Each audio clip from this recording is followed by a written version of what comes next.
You're listening to Business Talk Radio, where we take business to the next level. Rapping with Dr. Jacalyn connects you with experts from all over the world to help you take charge of your career, your business, and your life. Rap along with us. Visit drjacalyn.com to learn how to become a guest or a sponsor. And now, the doctor is in.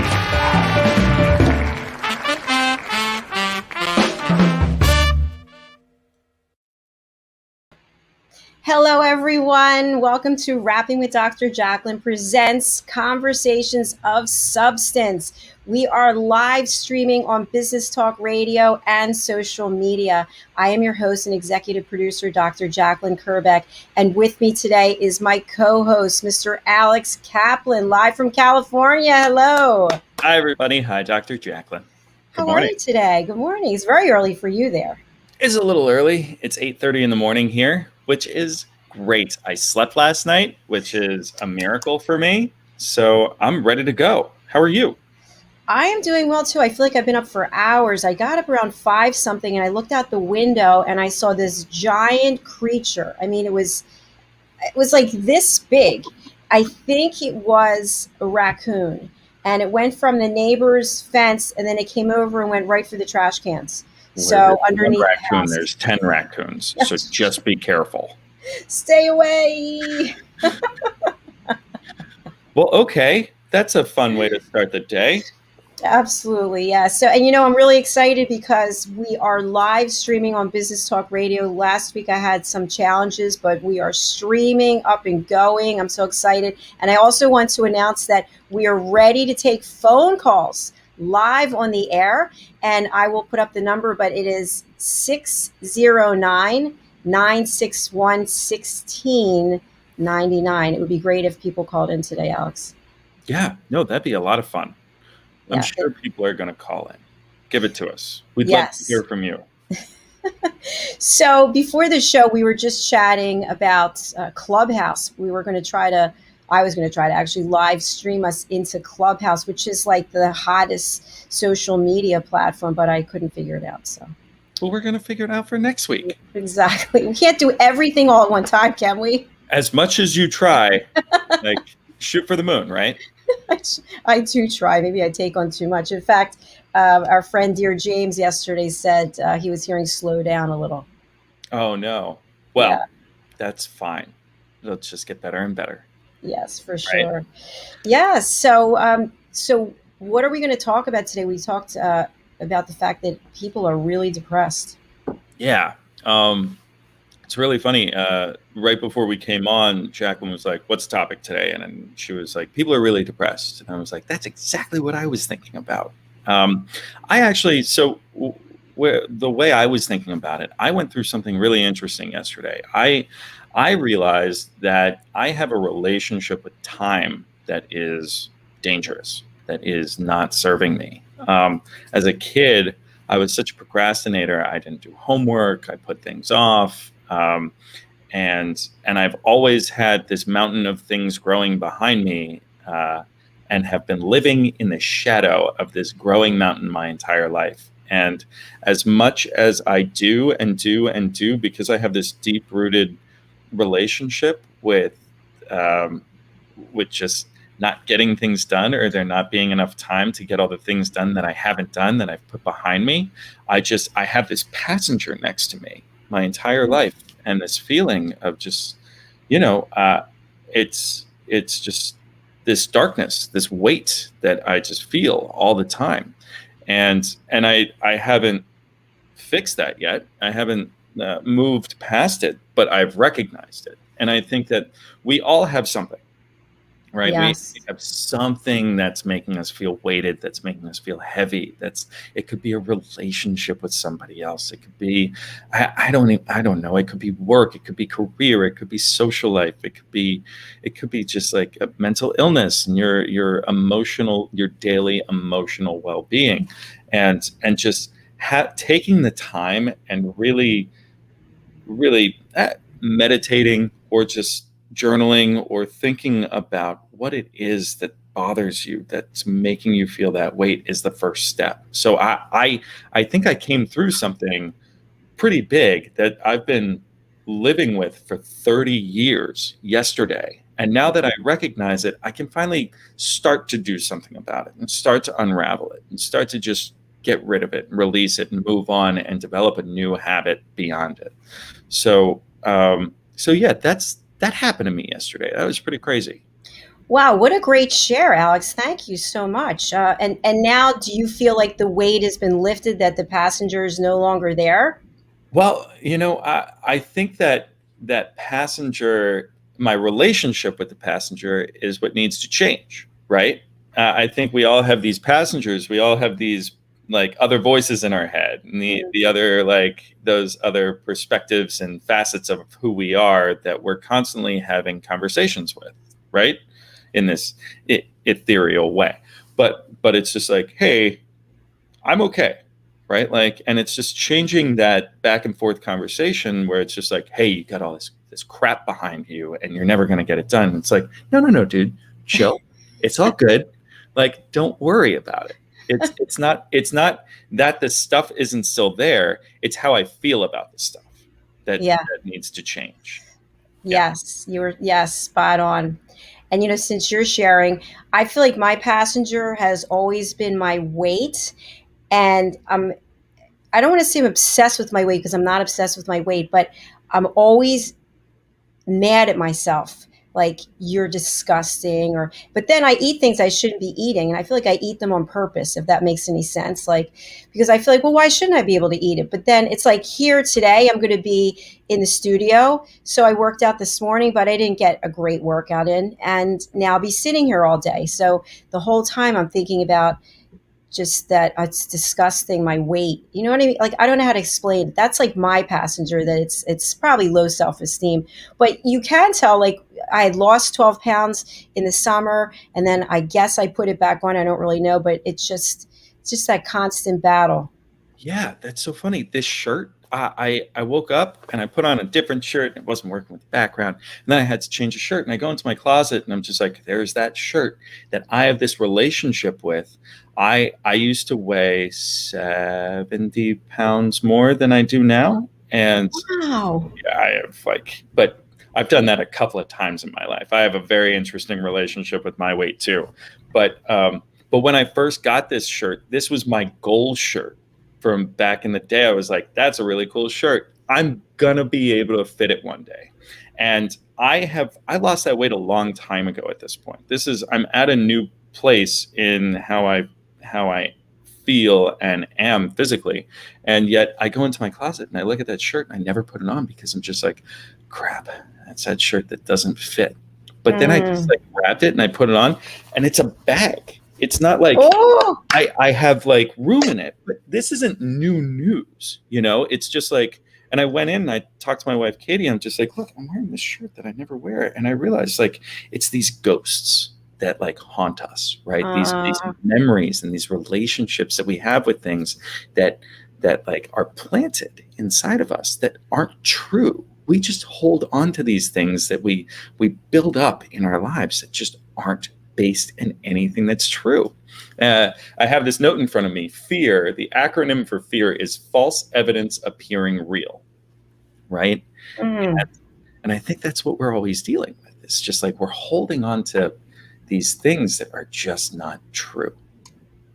Yeah, very well said. I'm wondering if anyone in our audience listening or watching is struggling with something and they want to share by commenting or calling in at 609-961-1699. When I think back to growing up and about my weight, I was never particularly skinny and I was never heavy. I was always somewhere in the middle.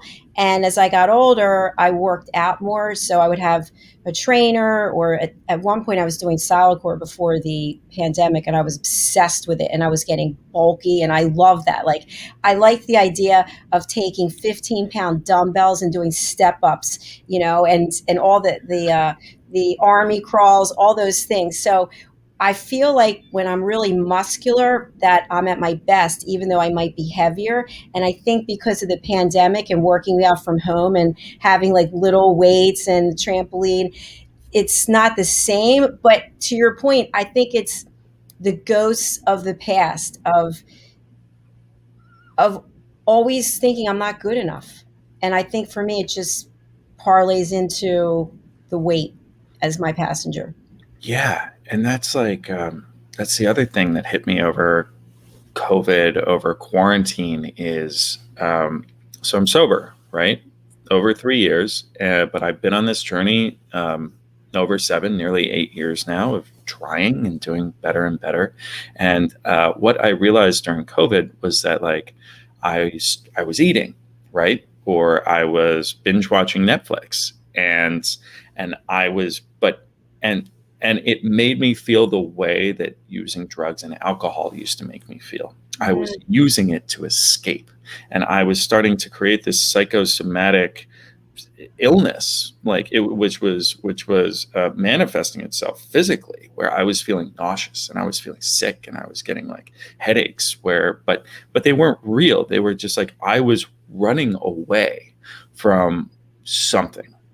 And so what it made me realize is that like I am very grateful that I've learned how not to use substances to escape, because using substances leads to ruining and making your life a lot more difficult, your relationships to manage. But what I haven't done in all this time is I haven't dealt with the underlying issues that got me to drink, got me to use drugs. And working with my coach is actually kind of what came out with this idea of the weight and the mountain and like putting everything behind me that I'm never going to get done. She was like, well, of course you drank. Like, if this is how you felt, like this makes sense. If you're running away, this is a big thing to run away from all the time. That's like you're living in the shadow of.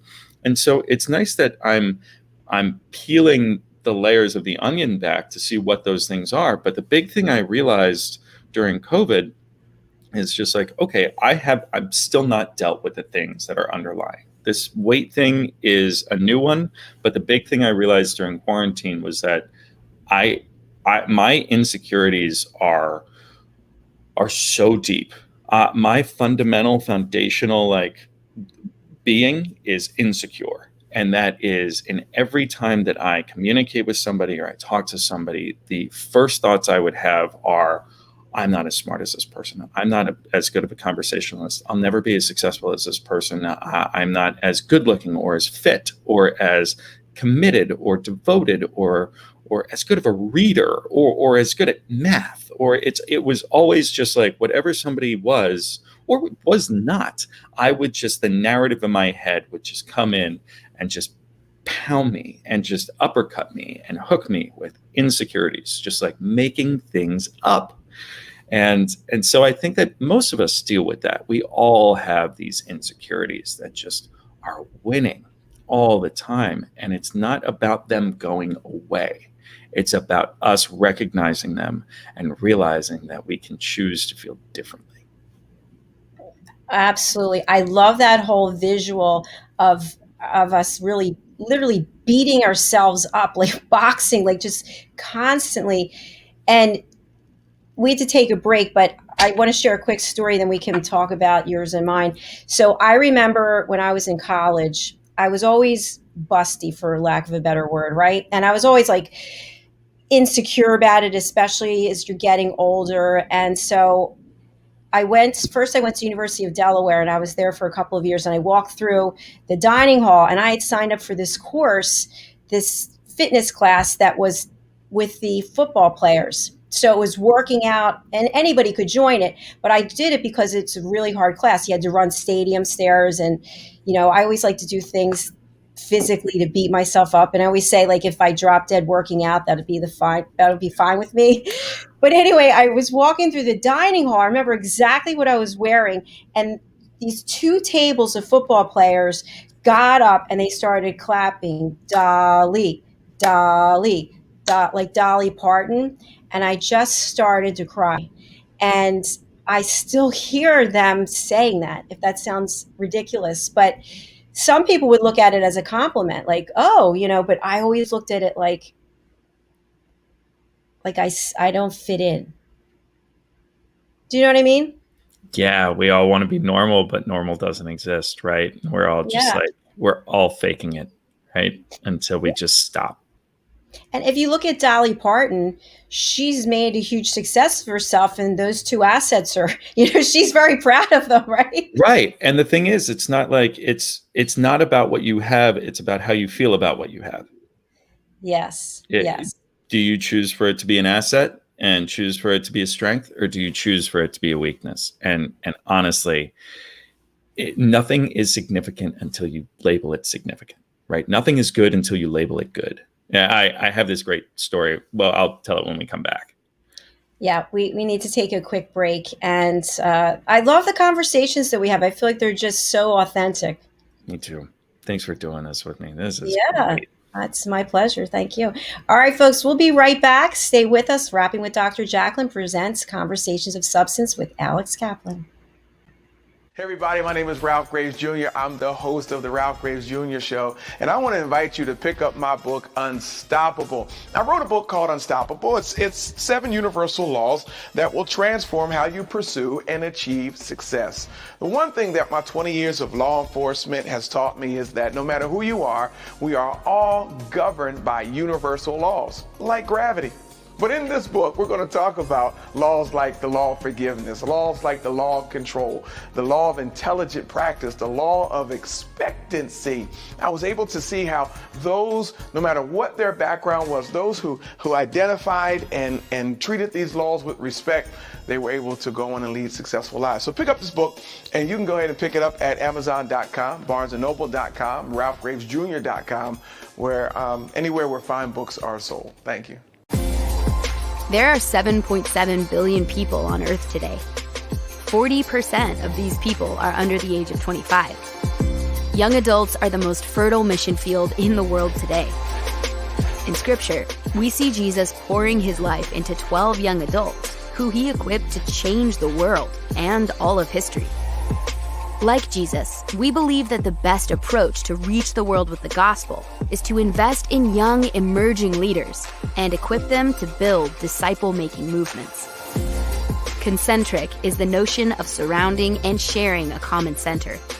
Our center is the model and strategy of Jesus for both leadership development and ministry formation. As a global alliance, we provide equipping in biblical leadership based on Jesus' example in the New Testament. Jesus modeled for us how to make disciples that reproduce. Focusing on leadership development is key to creating movements that spread the gospel and Jesus' disciple-making strategy to young leaders around the globe. Our Ministry Alliance partners are actively equipping leaders and building movements of multiplication that reproduce the life of Christ. Join us today to equip young leaders with Jesus' strategy that will change cities and nations.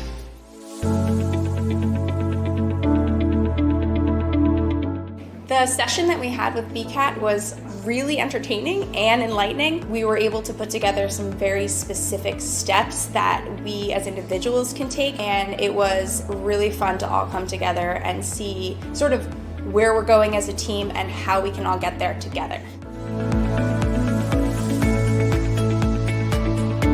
We had a tremendous experience with the BCAT partners. One of the challenges that we have as an organization is to make sure that we have the right people in the right chairs doing the right thing. To do that well, you have to have synergy. You can try to dream up ways to make sure that your group does that, or you can rely on experts. We would recommend BCAT partners to anybody who's looking to take their organization to the next level.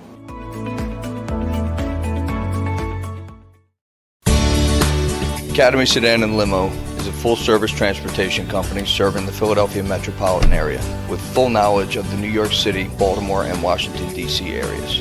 We pride ourselves on being the most dependable, conscientious company in the industry.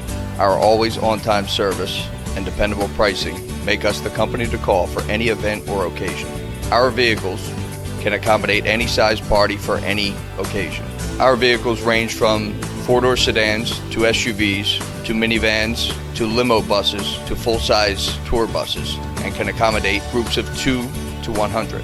We offer airport shuttle service or over-the-road service without limitation regarding mileage or time, and no drive is too long or too far. So if you find yourself in need of transportation of any type with any vehicle, give us a call at 610-842-4564 and let us show you what a real transportation company can do for you.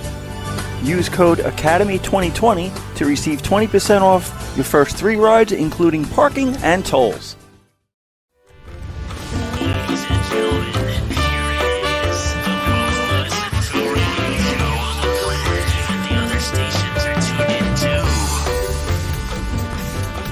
You're listening to Business Talk Radio, where we take business to the next level. Hi, welcome back to Rapping with Dr. Jacalyn presents Conversations of Substance live here on Business Talk Radio and social media. We are live streaming on Facebook, on YouTube, and on Twitch TV. How about that? Pretty cool. It's pretty cool. My co-host is Alex Kaplan, and we were just having conversations about things that have been weighing us down over time, right? Yeah. And we were talking about things not being significant until you make them significant. Who knows what's good or bad? There's an old parable. I'm going to botch it, but and somebody said, I honestly can't remember who, but there's this great story about a farmer whose son got injured by while working the farm one day, and the neighbor comes by and says, "Oh, I'm so sorry. I'm sorry about your son." And the farmer says, "Who knows what's good or bad?" The neighbor's like, "What the hell's wrong with this guy?" And he's just like, "What do you mean? I'm sorry about your son. I'm sorry he got hurt." It's like, who knows what's good or bad? And the neighbor goes away. The next day, the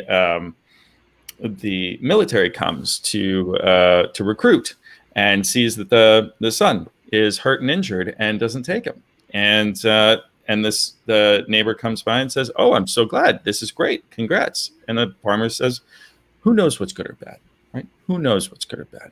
And the neighbor's like, "What is wrong with this guy?" And he goes away. And honestly, the parable keeps going, and I'm going to keep botching it. But the whole idea is just like, if we decide that something's bad, we put so much weight on it, we dramatize it, then it sets us up for failure all the time, and to feel just too much in a way that we just can't control. Life is so out of our control that it's just, and we don't know what's going to happen next. The sooner we can just accept that and just be easy about the things that we experience, the more we have an opportunity to just roll with the punches and enjoy ourselves, and not hold on to those things, not hold on to Dolly, not hold on to our drug addictions, not hold on to being a procrastinator and that defining you and how you're going to show up every day in the world. Like, whatever you struggle with, it's not a struggle unless you decide for it to be a struggle. We had my friend Jay Schiffman on podcast last week, on our show last week, and Jay, his podcast is Choose Your Struggle, and the whole idea of Choose Your Struggle is you get to choose your struggle. And he and I have this conversation where, I'm grateful that I've overcome my addiction to substances, so that now I get to be in this place where every day I get to show up and choose what I want my struggle to be, right? I get to choose the thing that I'm going to challenge myself with, that's going to make me grow with more enlightenment rather than, pain. Yeah. Yeah, I love that story that you shared, and the fact that what Jay's all about, choose your struggle, that makes a lot of sense, because wherever we put our focus is what gets our attention, right? So if I focus on what happened in the past or things people said about me, then that's taking my attention away from other things that could help me grow, instead of things that are weighing me down. Exactly. Right. And that's this exercise I learned during COVID. That's we spend so much time looking at the forward gap where we're not yet, right? Where we want to be. And it just like, it ingrains this idea of everything we're not and everything we haven't done, and all the negative. But if you just instead, every time you think of the forward gap, just switch and imagine the reverse gap, look back 10 years and look at the past 10 years and see where you were and where you are now, and all that you have achieved and all that you can do. And even if you haven't achieved that much, if you've survived this long, you're doing great. Right?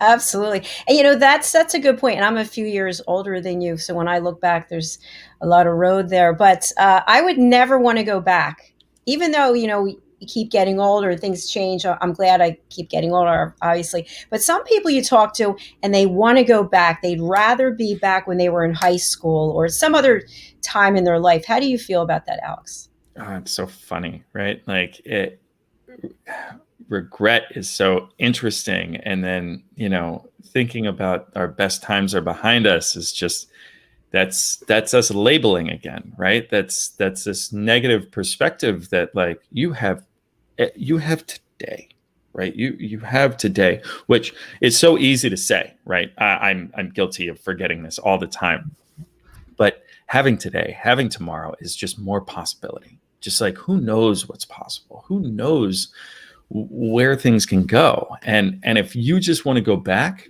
then you're stuck in this idea that like that things can't get better, that things that the best has come and it's only downhill from here. God, I hate that term, right? Like if it's only downhill from here, then what's the point? And the thing is, I don't think that's true of anybody. I don't think it comes back to who knows what's good or bad. Like life is a journey, right? I was talking to a friend of mine. So Of Substance makes premium short films about addiction. And we have 9 films on our website that are free for anybody to watch anytime. They're a resource for anybody who needs them. But my cinematographer friend who shot most of our films, in the middle of COVID, he realized he lives in the Philadelphia area and he's committed his life to a career in cinematography. But being in the Philadelphia area and there being a limit to the kind of work that there is, the amount of work that there is, he was just like, Alex, I'm thinking of hanging up my camera and moving on from cinematography. I'm like, okay, cool. That's great. And he's like, but did I make it? Did I justify it? Right? Did I do enough? I put a lot of money. I put a lot of time. I put a lot of everything in myself. I miss birthdays. I miss family things. I miss life events. Like, did I justify everything that I did for cinematography? And I was just like, Matt, when we reach 96, hopefully, and we're on our deathbed, I don't think that the question is, did I pass the finish line? Did I make it? Did I justify it? Did I do any of this? The question we ask, life is an infinite game. And I think the question we hope to ask ourselves is, did I realize early enough to intentionally choose to be happy in as many moments as possible? Right. And I think, we've heard this our whole lives. It's about the journey, not the destination. But it was actually in that moment for both of us that finally started to make a little bit more sense. Like, what does that really mean? Like, it's not about what you did and it's not about what you're going to do. It's about what you're doing right now. Like, if tomorrow's the last day, what did you do today and how do you feel about it? Like, it's not about what's happening. It's about how we feel about it. Right. And so if we're going to be upset that people are chanting Dolly, or we're going to be upset that we fell off the wagon, or we're going to be upset that, I don't know, that we missed a goal, then we're choosing that experience. While we could own being chanted Dolly, and we could own that I fell off the wagon, but I'm picking myself back up and I'm not giving up. And we can own that we missed that deadline and we missed that goal, but hell, I learned a lot on the way. Right. And like, I may not have gotten to the moon, but I have landed among the stars. Right. And it's all perspective. I love that. I love that about the moon and the stars. One thing I wanted to share with you, and I hope that you know this, is I have such respect for you, and you are an incredible presenter. You have this presence, and you're so natural. You're so gifted in so many ways. And when you described yourself earlier, I just want you to know that nobody sees you that way. As some of the things that you said, you just come across as this really handsome, well-spoken, polished person with great presence. And nobody looks at you that way that we feel inside. Thank you so much. And I feel the exact same way. But this is true of all of us, right? It's just like all of our insecurities, nobody's looking at those. Nobody's looking at those. Everybody's worried about themselves and their own insecurities. And we look at each other and we're just like, that person has it put together. While underneath, they're a hot mess, right? Like, and the more we just let go of this expectation and this comparison that we come to this world with, we're constantly comparing, but there is nothing to compare ourselves to. Like, there is no normal, there is no good or bad. We're just all doing the best we can at any given moment. But like, these insecurities, I know they're bull, right? I know they're not real, like false evidence appearing real, like, and it doesn't matter. Who cares? But it takes some time to get there. And it takes, like, that's the thing, is like, these epiphanies, these realizations, they don't just happen and then you're good. It takes constant reminders until we have ingrained. So emotional intelligence, right? The concept of emotional intelligence is like, if you have this many thoughts per day, I always forget the number, but you have this many tens of thousands of thoughts per day, and you're just like, I do these positive affirmations, and I do them and I do them and I do them. Well, how many do you do? I do at least 10 a day. Well, 10 out of 10,000 is actually not that much, because if the rest of those are negative, then the majority of your thinking is negative. So it takes work. It's like going to the gym. It's like building up any skill, is shifting the way you think from negative to positive as your instinct. It takes work. So like, I was during COVID, during quarantine, I was waking up with a deep-seated feeling of dread. I was afraid of every day. I didn't know what was going to happen with my business. I didn't know what was going to happen with the world. I didn't know what was going to happen with me. And I just didn't want to get out of bed. And to do that, it took very intentional steps and tactics. I started putting up sticky notes next to my bed on the wall that said, don't you stand up from this bed without closing your eyes, feeling deep gratitude, and shifting your thinking.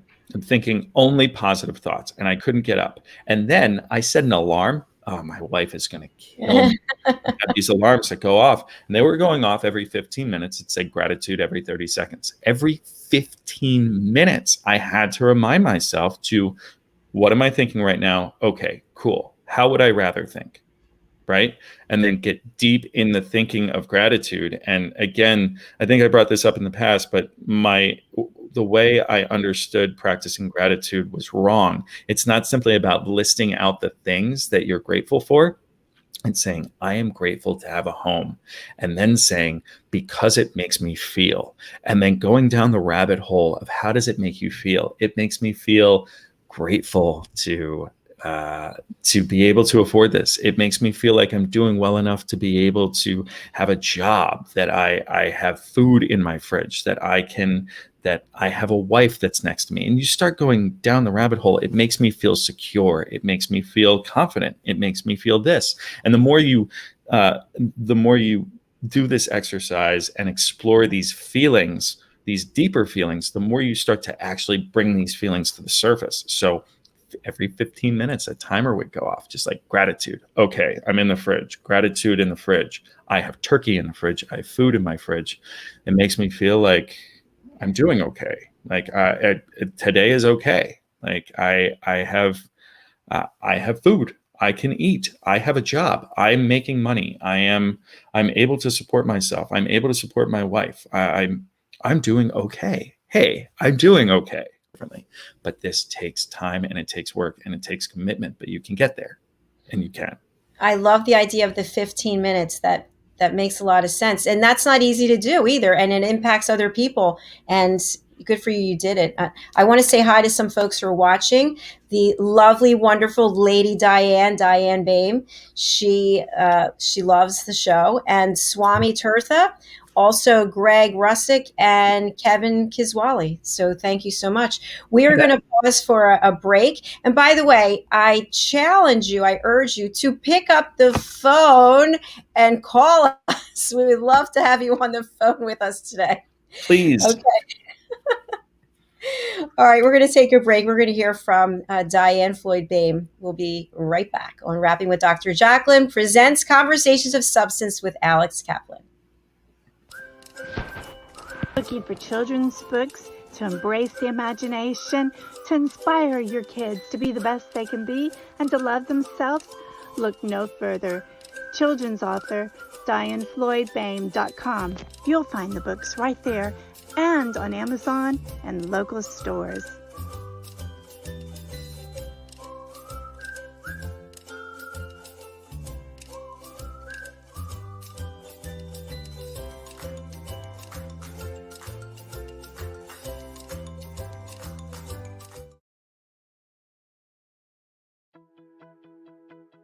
Meet the modern learner.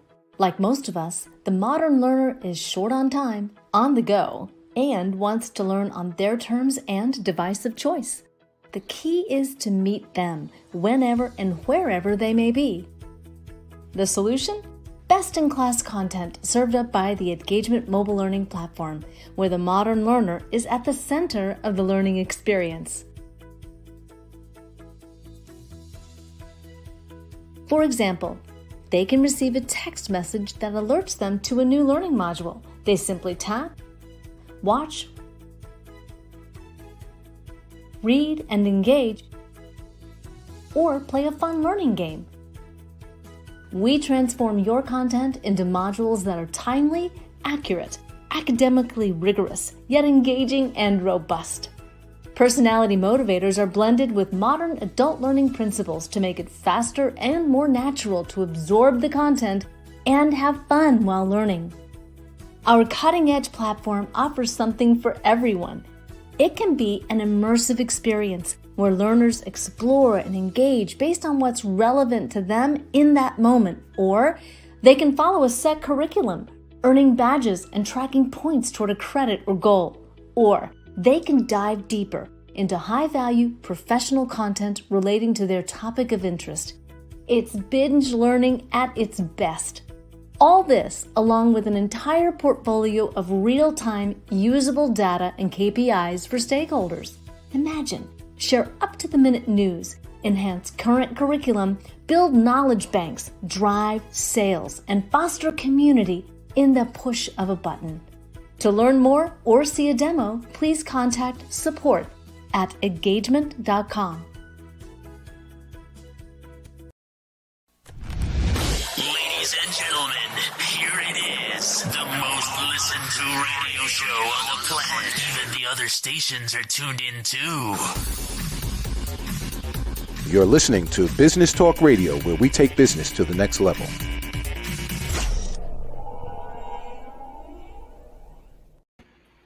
We're back here on Business Talk Radio Live and also social media. I'm here with Alex Kaplan, and this is Rapping with Dr. Jacalyn presents Conversations of Substance.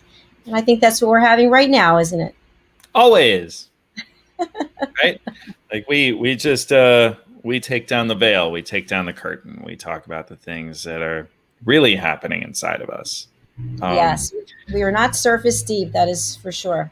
No, and I was talking about this with my business partner yesterday. It's just like I saw a really great presentation in Texas at a film conference, and this man is a designer in New York, and he got hired to redesign all of the parole offices, which is just a really interesting job. But he's very eccentric and really, really amazing. And I'm so sorry I forget his name right now. He talks about how like he went into this place and like instead of they were dark and they were just like your typical, cheap government spot, and he went in, he decided to go a little crazy and go a little nuts, do a lot of different colors, a lot of different styles, different chairs, and then put these posters on the wall that were inspired by the like cat hanging from a branch. It's just like the hang in there, but he did his own with like a roll of toilet paper flying in the background, and then like a cat hanging from a tail, and then just some random scribbled idea. And he found that this is just him expressing himself honestly. And he'd write something just like, I hate when I'm in the grocery store and people in front of me are taking too much time counting their change and not acknowledging even the fact that I'm behind them. If they just acknowledged me and said, hey, I'm sorry this is taking so long, thank you for your patience, I'd feel a lot different than them not acknowledging my presence and my patience with how long they're taking and all of that. And so he would get comments that the young kids that would come in, the 14 to 18-year-old kids who are coming out on parole, would be there with their parole officer, and their parole officer would be working at the desk, and the kids would be looking at these posters, and they'd just turn and they'd be like, that's what I think. That's how I feel.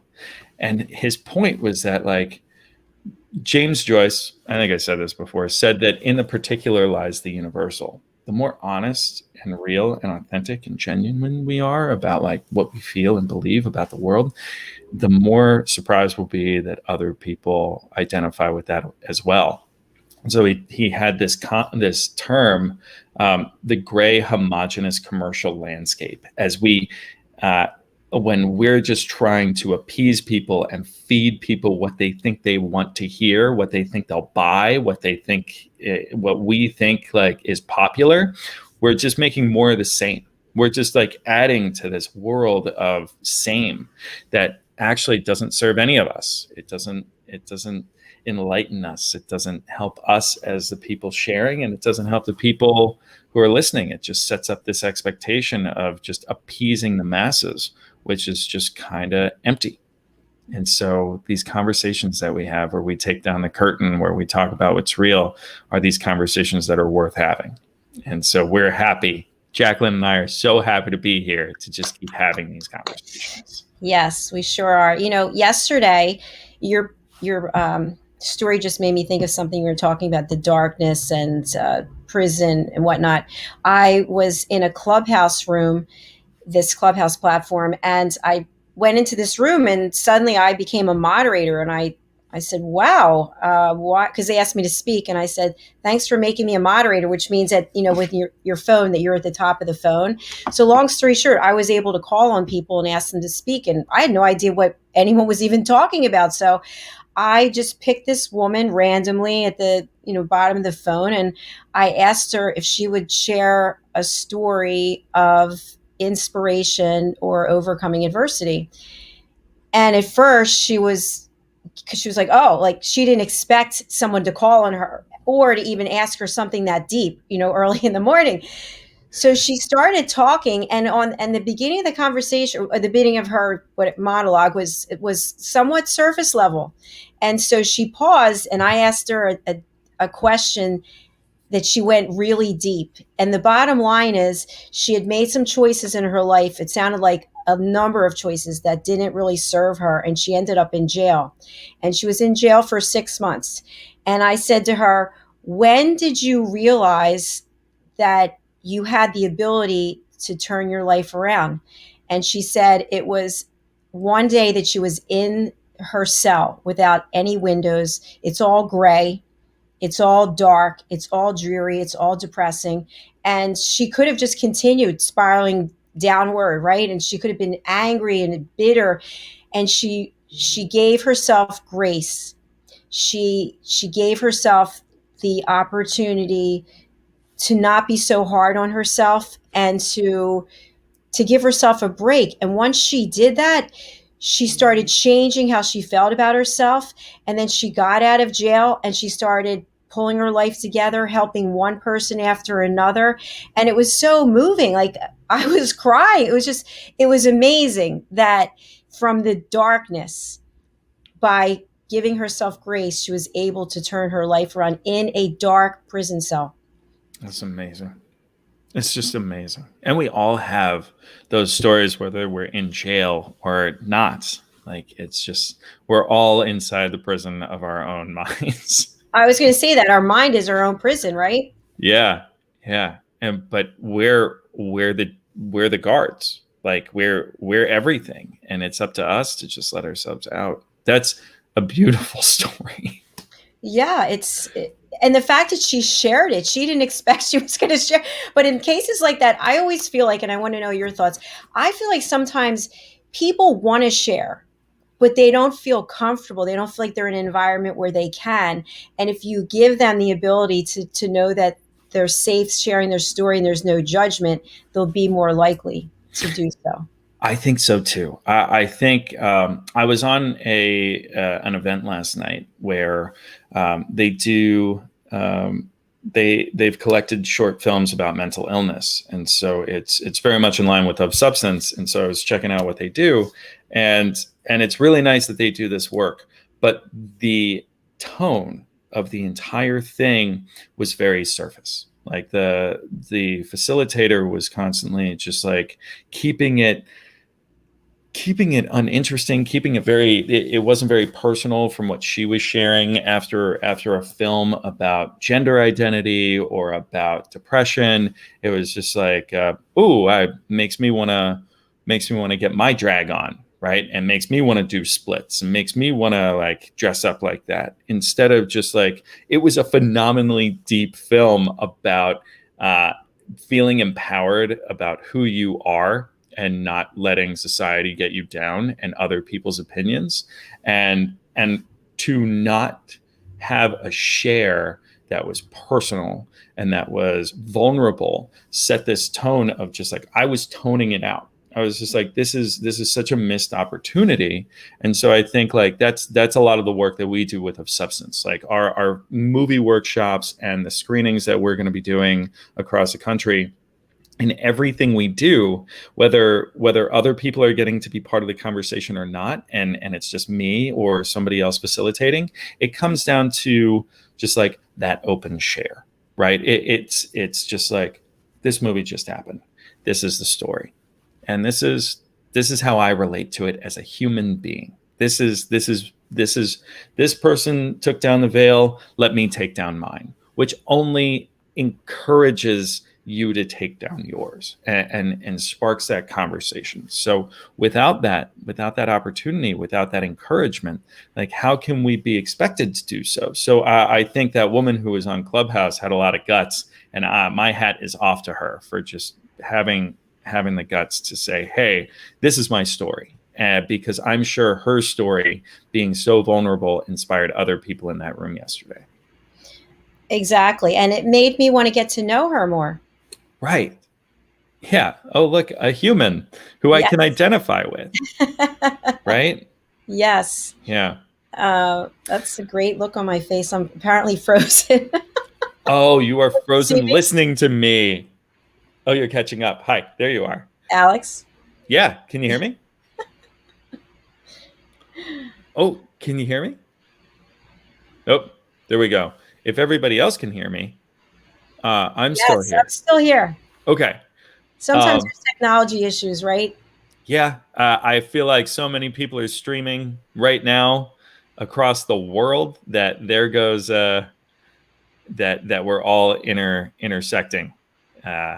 It's amazing somebody hasn't crashed our show, which is kind of funny.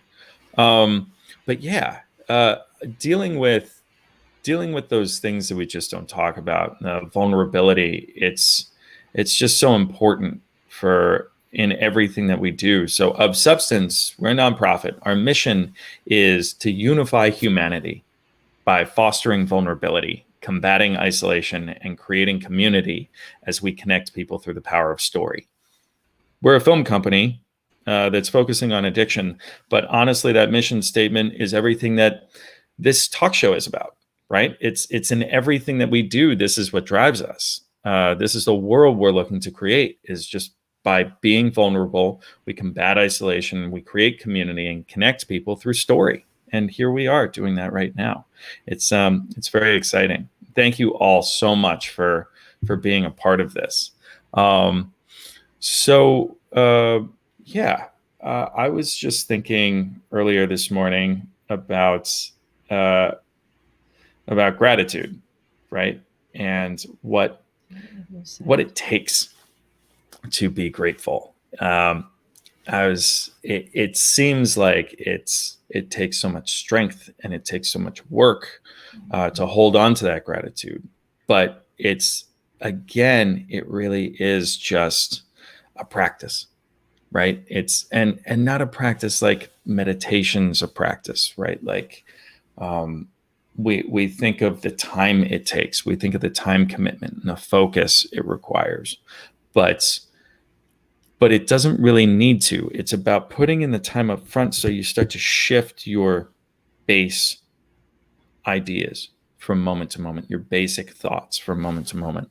And all of those things that I put in my way and on my path and those techniques that were there for me to get over my dread and start practicing gratitude regularly, that was in order to shift my daily thinking. So now I got to a point where I don't have that alarm going off and I'm not consciously practicing gratitude every 30 seconds.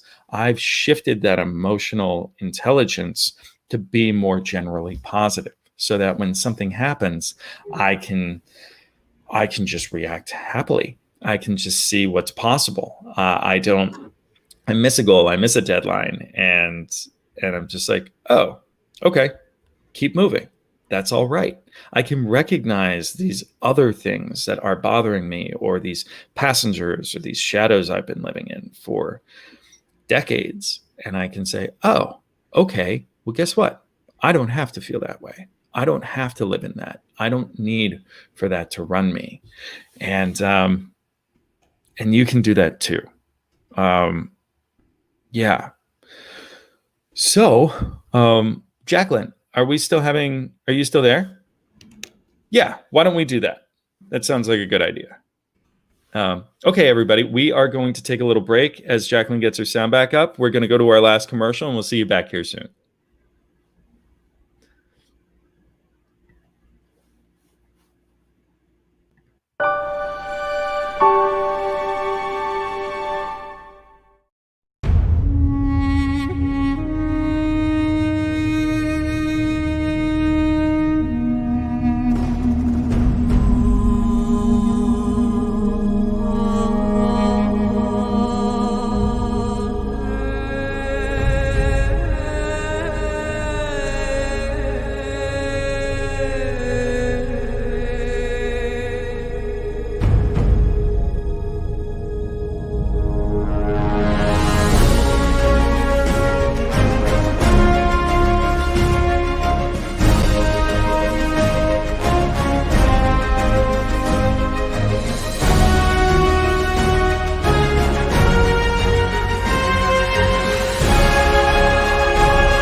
Networking sucks and people suck at it, but nothing gives me more life than walking around and talking to people in an audience and really being able to identify, okay, I see where you're having trouble, let's work on fixing it. How do you help them? How do you provide value? My goal is to give them those tools to be able to go out and tackle that fear. Anywhere there's coffee is where I'll be. So I bring candy a lot to my speaking engagements.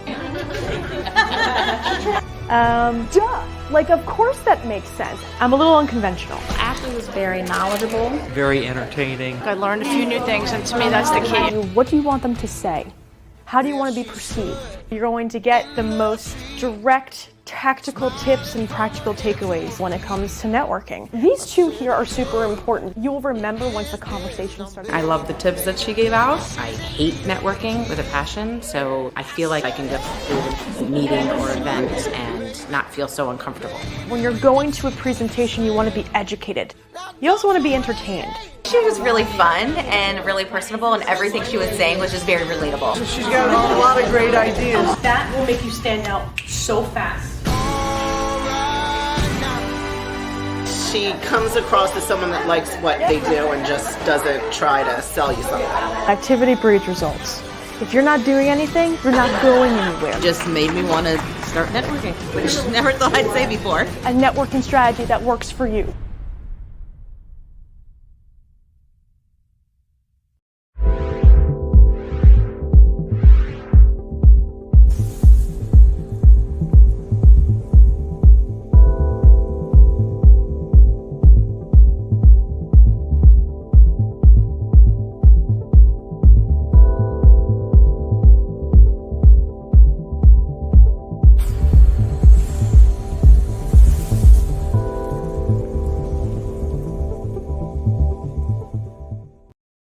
My name is Zane Carson Carruth, and I'm the author of this book, The World's First Tooth Fairy Ever.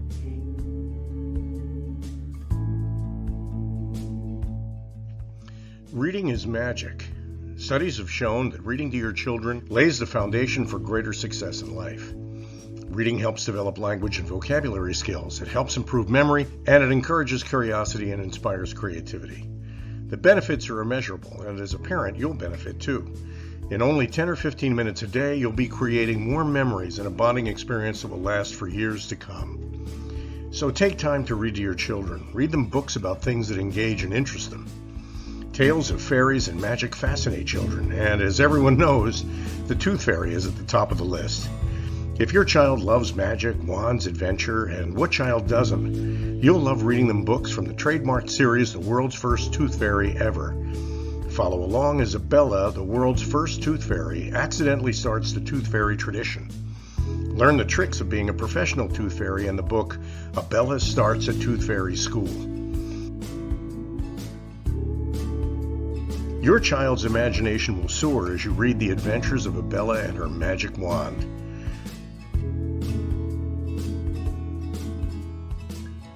These wonderful books are available at worldsfirsttoothfairy.com. and at Amazon, Barnes & Noble, and Walmart. Ladies and gentlemen, here it is, the most listened to radio show on the planet. Even the other stations are tuned in too. You're listening to Business Talk Radio, where we take business to the next level.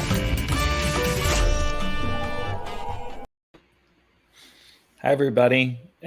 So that's our show for today. Thank you so much for joining us. One last thing, if I got to give a little plug, please visit ofsubstance.org. We have free resources up there. If you or a loved one struggles with substance abuse issues, we'd love to hear from you. Please subscribe to our website. We have resources up there. We make premium, entertaining short films about addiction that help us feel less alone, seen, and connected. That also help us communicate with those in our lives about what it's really like from an emotional standpoint of shame and isolation, to help us understand one another better. We are also offering workshops across the country virtually. Right now, we are offering them at no cost. They are sponsored by our donors so that people can come into our workshops, connect with others, and we can get this tool in the works. We're building curriculums and programs to go into treatment, education across the globe. So please visit ofsubstance.org. And if you're interested, please email me directly. I'd love to hear from you. My email is alex@ofsubstance.org. That's all we have for you today. And we can't wait to see you next week as our guest, Joshua Smith, joins us. Thank you so much, and keep your chin up. It's going to be a great... For nearly 2,000 severely injured veterans, everyday life has become filled with barriers. Day-to-day simple tasks can become pretty daunting. I have to carry my chair up 2 flights of steps or have somebody do it for me. What scares me the most is just the falling. When I'm struggling with my house, I think, to have that one great barrier just knocked down, it's crucial. Home for Our Troops is a wonderful nonprofit that builds a mortgage-free, fully adaptive, handicap-accessible house. And there's no catch. It'll be our very first home that we've ever owned. This is a game changer. This is where your life begins again. We need you to join us in completing this important mission. Please visit hfotusa.org and help build homes and rebuild lives. Because of you, everything's going to be okay.